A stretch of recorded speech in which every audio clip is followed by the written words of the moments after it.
มันขาตั้มแบบนี้ก็สิฮ้อนได้อ๋อโธ่ร้อนเท่าไหน ชอบย่อ ก็ย่อ ย่อชาว อ๋อก็อยากกูเชา เออ เบื้อให้แกวอะเบื้อมุนตันให้แกว มือกระตะ เอาสบายดีทุกคนสบายดีพ่อแม่พี่น้องที่น่าหักและเคารพนะตอนนี้คมอยู่ที่หมู่บ้านตาลตีบชายแดนลาวเวียดนามหมู่บ้านนี้จะเป็นชนเผ่ากาในที่อาศัยติดชายแดนลาวเวียดนามและนี่คือหมู่บ้านอยู่ข้างใน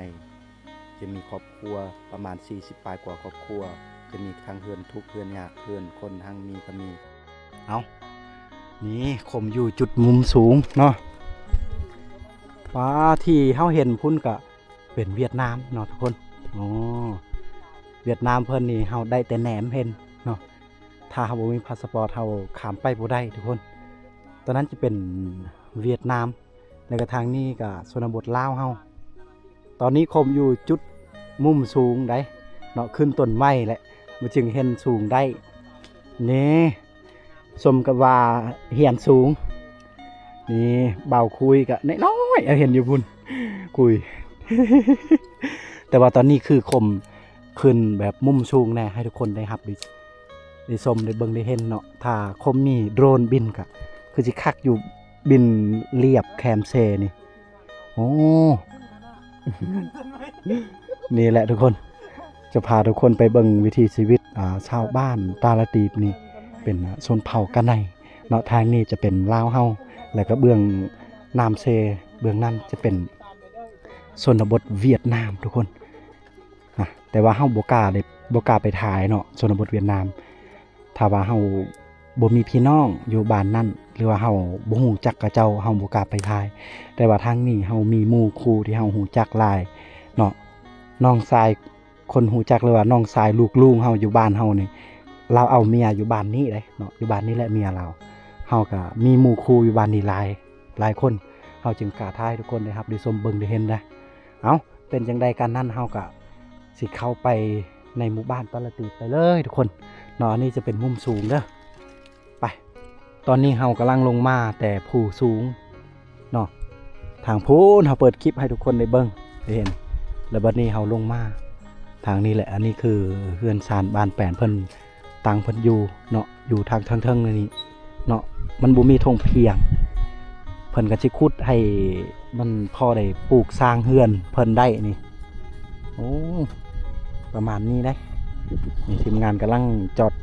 รถจักรปะยานหรือว่ามอเตอร์ไซค์อยู่หั่น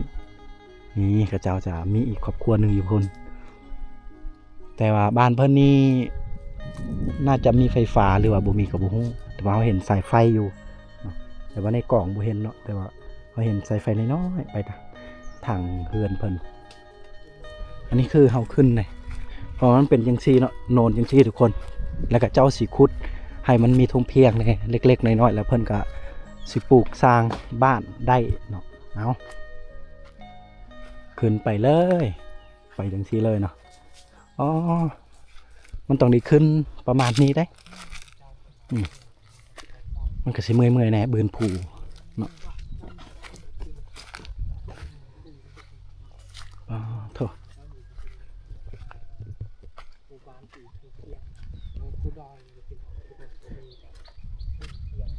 ถ้าข้ามเซไปทางพุ่นจะเป็นเวียดนามทางนี้จะเป็นลาวเฮาอ้าว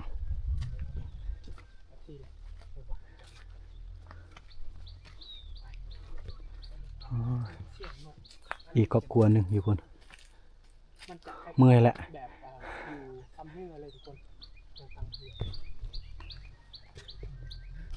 ฟืนก็เจ้าเก็บบักหลายๆเลยเต็มเฮือนเลยตะกางกองตารางเฮือนนี่ยามนี้ป้อ12 โมงแดดฮ้อนเนาะถ้าคมบ่มีหมวกนี่เสร็จรถส่วนหลายคมมักลืมหมวกเวลาไปถ่ายคลิปถ่ายทำทุกคนเนาะมักลืมหมวกอยู่บ้านแต่เอาบ้านนี้ติดโตตลอดเลยปะบ่ได้เพราะว่าอากาศอยู่เมืองนองนี่แตกต่างกับอากาศอยู่เมืองสมุยถ้าว่าอากาศเมืองสมุยนี่เฮาสังเกตได้ต้นไม้แบบนี้เขียวเลยเนาะแล้วก็ใบมันกระดกกว่านี้อันนี้ก็ใบมันก็สิปงๆแน่มันสิล้นๆแน่เนาะ ผูกโปงกระโปงอันต้นที่มันล่นก็ล่นทุกคนแล้วก็แห้งแรงได้แห้งแรงน้อยนึงกับบ่แห้งแรงหลายเนาะนี่ตัวอย่างเข้าไปจังซี่โย้ยหมูเพิ่นได้กว่า200 โลบ่จักเนาะไปพุ่นแหละหมูเพิ่นนี่อันนี้คือหมู่บ้านเพิ่นอ้าวนี่มันก็สิบ่ได้เป็นทงเพียงเนาะเพิ่นพอได้ปลูกเรือนในนี้ได้พอได้ตั้งบ้านในนี้ได้ถ้าเป็นน้ำไหลมันก็สิเซาะแต่ดีที่เพิ่นเฮ็ดเป็นเรือนก่อถ้าบ่แม่นเรือนก่อนี่น้ำมันก็สามารถเข้าไปในเรือนเพิ่นได้เลยนี่ทางนี้จะเป็นทางที่ไปเมืองสมุยพูนเอาบรรยากาศแต่ละทีแต่ละบอนมันบ่คือกันเนาะบรรยากาศทางนี้มันก็สิฮ้อนเมืองนองโอ้ฮ้อนหลายถ้าสมุยนี่ใครแน่เย็นๆสมุยก็ได้โอ้อันนี้เฮาขึ้นทางเทิงป้าเฮาก็เห็นได้ว่าจะเป็นคอยชันจังซี่โอ้ขนาดเฮาเบิ่งในกล้องมันคอยจังซี่เนาะรถจักรก็ขึ้นบ่ได้เลยเด้ก็เจ้าน่าจะใช้รถจักรกระปะจอดอยู่ลุ่มพุ่นแต่บ่เห็นรถจักรเขาน่าจะไปสวนไปให้ไปหน้าบ่ยังเห็นก็เจ้าใส่คกอยู่คกตำเข้าคือตะกี้นี่เฮือนหลังนี้เนาะแต่เพิ่นบ่ได้อยู่เฮือนได้ทุกคนนี่ยังเห็นเพิ่นใส่คกเอาเห็นน้องมาเฝ้าเฮือนอยู่นี่โอ้เมื่อยลายแดดฮ้อนแล้วก็เฮาบืนภูเฮาขึ้นมาทางนี้นี่ทีมงานเพิ่นกำลังขึ้นมาจะเอารูปเอาบรรยากาศตัวนี้ถ้าเป็นตอนเช้านี่สุดยอดจะไม่เป็นตอนเที่ยงโอ้ยฮ้อนแน่เนาะ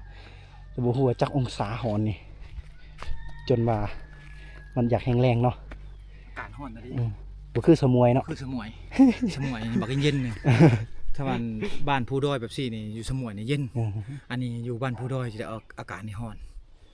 คนละเขตคนละอากาศเลยถ้าว่าเป็นทงเพียงนี่มันก็สิฮ้อนกว่านี้แหละฮ้อนกว่านี้ป้าไอ้ต้นเพิ่นก็ยังสะพาดเพิ่นทีมงานเอาทุกคนตัวนี้จะเป็นป้ายบ้านเพิ่นเลยป้ายบ้านโอ้ยตาลตีบโอ้บ้านโอ้ยตาลตีบถ้าว่าตามภาษาบ้านเพิ่นก็คืออ้อยตาลตีบประมาณนี้โอ้เอาเฮาได้เห็นอีกในภาพบรรยากาศในบ้านเพิ่นมีต้นขี้เหล็กหลายสุดเลยเพิ่นน่าจะโมเมนต์เพิ่นปลูกน่าจะเกิดเป็นธรรมชาติเนาะคือต้นขี้เหล็กแล้วก็จะมีต้นมะพร้าวมีต้นมากไอ้หยังเพิ่นลืมว่ะต้นยังคนลืมนะขออภัยโอ้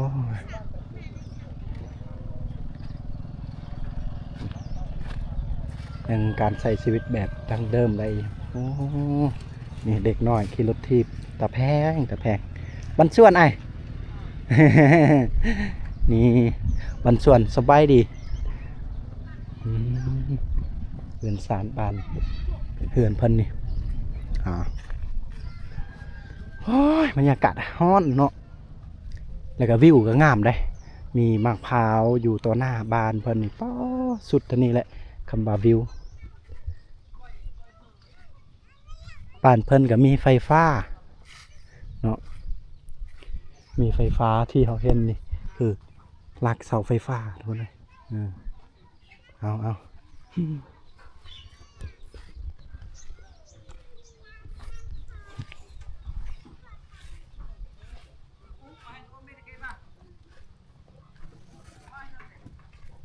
เจ้ากล้องไหนอ๋อกล้องชราจ่าละจ่าเธอเบื่อกันเนี่ยจ่าตะรึบตรอนเท่าไหนทอกจ่อก็ย่อชาวก็ย่อก็ชาวเบื่อให้แกวะเบื่อมุนตันให้แกวมือกระตะนี่เฮาถามว่าสิตั้มเข้าจักน้อยบ่เพิ่นว่าแม่นป้อม่อนกะเตาะปัวไหนเกียตัวมาไข่ตาตัวกลอสเทเบอร์เนาะเฮาถามว่ากำลังสิตั้มเข้าตอนนี้ว่าเพิ่นว่าแม่นแล้วก็สายพันธุ์อีหยังนี่ลืมแล้วเพิ่นเว้ามีภาษาบ้านเพิ่นเนาะเพราะว่าคือตั้มตอนเที่ยงนี่มันร้อนได้เนาะบรรยากาศร้อนแห้งโอ้วิลเท่าไหน วิลกระตีบ ตะตีบแต่เกินวิลอ้อย วิลเอาบาตีวิลเอาแล้วใช้ตีให้ อ๋อ ตีบ อันไหนตะตีบไหน Ừ. โอ้เฮาถามว่าอันนี้จะเป็นบ้านอ้อยบ่เพิ่นว่าบ่แม่นอันนี้เป็นบ้านตาลตีบหรือว่าบ้านโอ้ยตาลตีบบ้านตาลตีบไปทางพูนอีกไปอีกข้างหน้าพุ่นคือบ้านตาลตีบได้วิลหยาเบิ้นเตะไฟฟ้า À, อ่ะ ừ. มากระชายในเบิ้นอ๋อเฮาถามเฮาอีกว่ามีบ่ไฟฟ้า แต่ว่าป้าเพิ่นว่าบ้านเพิ่นนี่บ่มีไฟฟ้าแล้วก็มีอีกอะร้านเพิ่นบอกว่ามีได้นี่มีไฟฟ้าป๊อดโธ่นี่ Tớ nghĩa vill mà nhảy. แฮะ Ờ, แต่สมวยให้ nhảy đấy. อ่า Để chứ muối. เพิ่นถามเฮาอยู่บ้านอยู่ไสเฮาว่าเฮาอยู่สมวย Có cây nè. ก้อยอะอย่าหมดแต่โทรทัศน์เก้ Thì ไปป้อเพิ่นเก็บหมักม่วงป้อเป็นแต่อยากกินสมได้พูนเพิ่นเก็บระวังตกเด้อล่ะเด้อปลอดภัยเพิ่นสิตำข้าวกินมื้อแรงนี่ได้นี่โอ้มันชวนเต็มอ่ะเอ้ยเต็มอ่ะนี่เร็วตาหน่อยฮะมันดังเพิ่นว่าบ่เป็นได้นี่โอ้นี่ฟืนเพิ่นเก็บอยู่กองตารางปักลายเลยเต็มเลยเปิดยงไว้เนอะบันชวนเนอะเอาหมดเนอะว่าเอาสุกดีสิไปก่อนเนาะยินดีที่ได้พบกันโอ้คือบ้านตาลตีบบ่แม่นบ้านโอ้ยเลยคือว่าเฮาเปิดคลิปนี่ถูกแล้วแต่ทำอิฐเฮาว่าบ้านตาลตีบหลังจากนั้นเฮาก็ว่าเฮาเห็นป้ายคือกระเจ้าเขียนว่าบ้านโอ้ยตาลตีบเฮาก็เลยว่าจะเป็นบ้านโอ้ยหรือว่าบ้านอ้อยบ่บ้านอ้อยยังอีกทางหน้าพุ่นอันไหนเดอสิโป้ไหนกันเดอเท่าไหนเดอยวน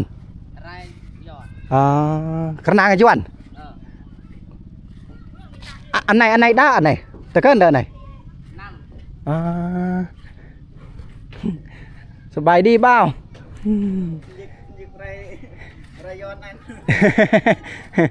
อันนี้จะเป็นน้ำเซ่ปะแม่นแหละน้ำเซ่และข้ามนั้นจะเป็นเข้าเวียดนามได้เฮาบ่มีพาสปอร์ตนี่เข้าเวียดนามบ่ได้เราต้องได้มีพาสปอร์ตในการข้ามการไปการมาข้ามไปเรื่อยๆบ่ได้ทุกคนเอาประมาณจะครอบครัวบ่าวบ้านเฮา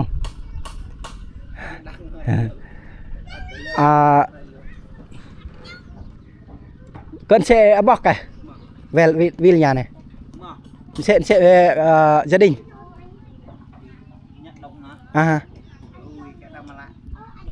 bên mà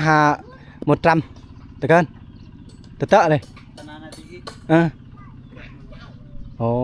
họ tham ภาษาลาวประมาณจะครอบครัวเพิ่นบ่ฮู้กางยวนไม่ดังกางยวนไม่ดังเต้กางยวนภาษายวนnói tiếng Việt thì biết hả เพิ่นฮู้ภาษาเวียดแต่ว่าภาษาลาวเพิ่นบ่ฮู้เอาผู้บางคนนี่ก็เจ้าเป็นภาษาเวียดแต่ผู้บางคนเป็นภาษาลาวในบ้านเพิ่นเฮาว่าบ้านเพิ่นนี่จักครอบครัวว่าภาษาลาวเพิ่นบ่ฮู้เนาะเอา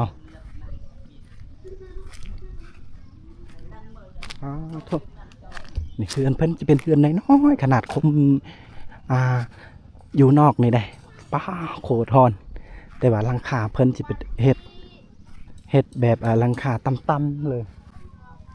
หลังคาต่ำแบบนี้ก็สิฮ้อนได้ป้าโทเพิ่นบ่ได้อยู่เพิ่นไปให้ไปสวนไปหน้าต่อนี่สินี่ครอบครัวบ้านเพิ่นเป็นครอบครัวน้อยๆสองผัวเมียอาศัยชีวิตในครอบครัวแห่งนี้แล้วก็ต่อมาจะเป็นครอบครัวตัวนี้เนาะเฮือนซ่านบ้านแปลนเฮาเห็นเขตนี้ก็จะเป็นเฮือนน้อยๆแน่แล้วก็หลังคาต่ำๆเนาะ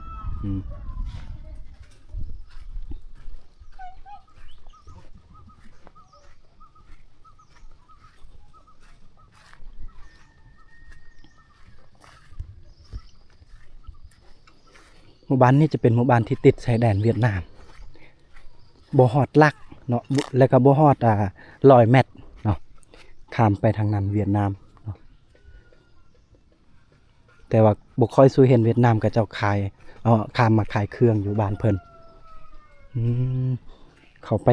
สวนได้ก็เจ้าจึงเอาบันไดออกจากประตูนี่ยานมาคือสิขึ้นเฮือนแต่ว่าไก่นี่บินเลยบัดได้ถ้าสังเกต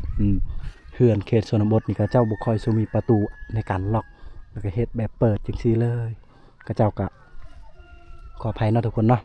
เวลาก็เจ้านอนในก็ถ้าเป็นคมอายเด้ยานเขาสิสองเบิ่งเฮานะ อันนี้ก็คิดไปเรื่องไกลแหละเนาะก็แท้จริงมันก็เป็นเฮือนไผเฮือนมันเอ้านี่โอ้บรรยากาศฮ้อนหลายฮ้อนกว่าอยู่เมืองสมุยหลายเท่าเลยเมืองสมุยจะเป็นบรรยากาศเย็นสดชื่นเลยแล้วก็ลมแห้งเนาะทางอากาศเย็นทางลมพัดแห้งๆทางนั้นโอ้ยซิวๆมาทางนี้ป้อตัวนี่เฮาบ่ได้ใส่ถุงมือทุกคนเฮาบ่มีถุงมือป้อจนมือสิไหม้สุดยอดแห้ง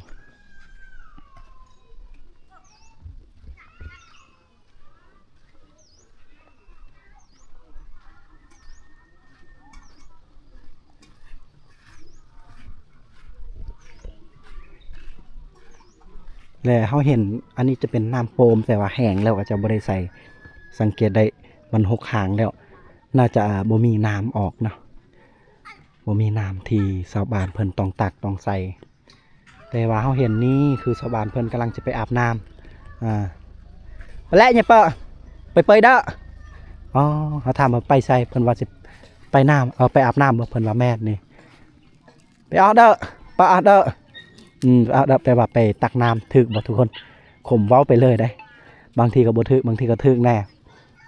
ข่มบ่ค่อยเป็นบันไดภาษาบ้านเพิ่นทางนี้อย่าคล้ายคือภาษากันในฟังไปฟังมาแต่บ่แม่นกันในเนาะเรียกว่าภาษาซีบ่ทางเขตเฮานี่เฮาจะเอิ้นว่ากลางซีเนาะกลางซีกลางแปลว่าภาษานั่นเองเนาะกลางซีแปลว่าภาษาซี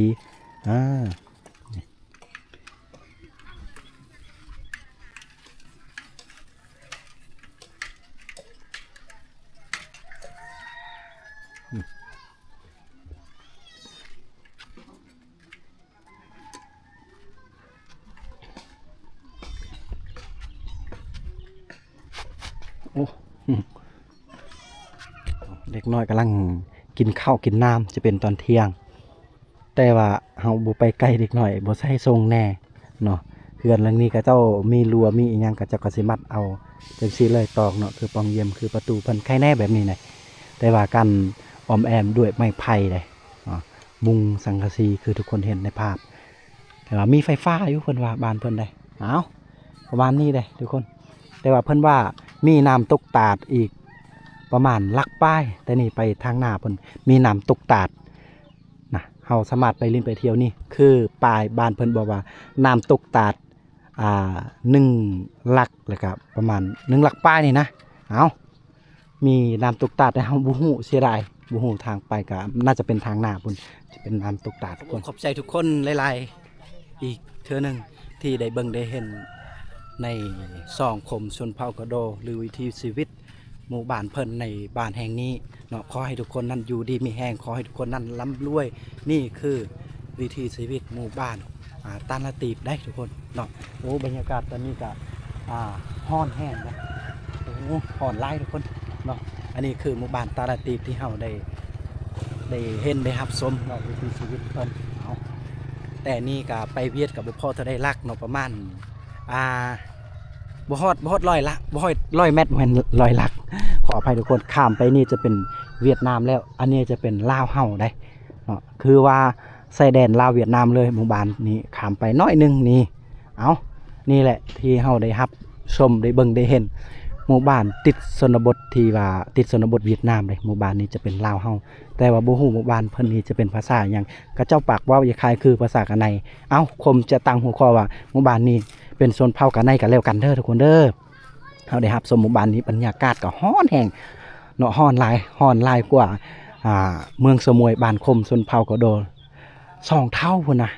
แล้วก็หมู่บ้านเพิ่นก็มีไฟฟ้าใช้มีสัญญาณเป็นที่เรียบร้อยมีอินเทอร์เน็ตใช้ได้หมู่บ้านเพิ่นนี่โอ้โฮเนาะแต่ว่าครอบครัวคือทุกคนที่เห็นในคลิปนั่นแหละเนาะบางครอบครัวก็งามบางครอบครัวก็คือทางบ้านคมเลยเนาะประมาณนี้ขอให้ทุกคนนั้นอยู่ดีมีแรงบ่มีอิหยังที่จะบรรยายต่อไปในบ้านนี้